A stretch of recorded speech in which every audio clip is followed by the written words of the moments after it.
gentlemen, you may remember, most of you will remember that I came here last November. The idea then was to bring you up to some speed on dances that Mr. McDermott had already introduced to you, and to introduce a new one, especially for the cameras that were here then.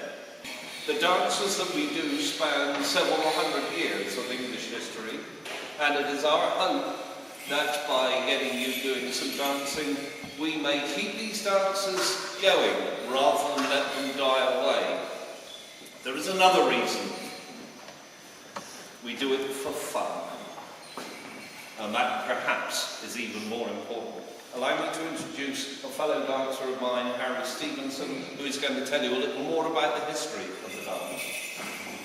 Okay, about 100 years ago, the dancers of the Cotswolds, that south of Birmingham down to Oxford, to the west of Wales, Northamptonshire and the east, the club sides from every village were dying out due to the Industrial Revolution.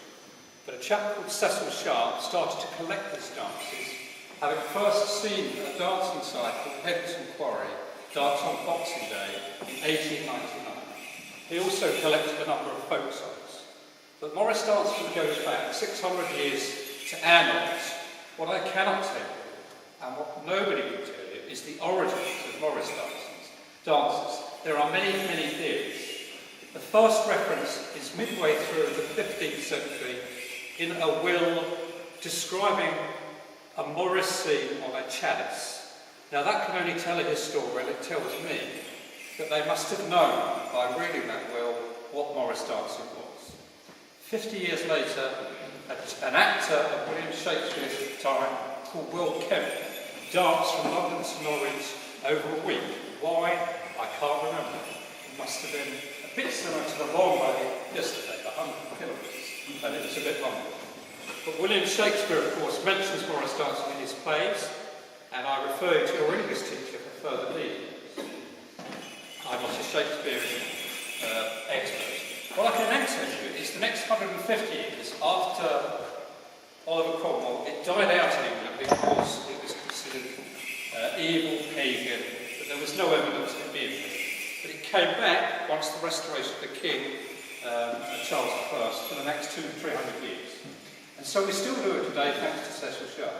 And what we dance are dances from the Cotswolds. And what the boys will show you in a moment, the young boys will show in a moment, a dance from Stevenson. But before that, I'll give you a demonstration of one other type of dance, which is danced by one man, and it's called a jig. This is from a village called Stevenson in Gloucestershire, and the dance is called Princess Royal.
Come on, girls.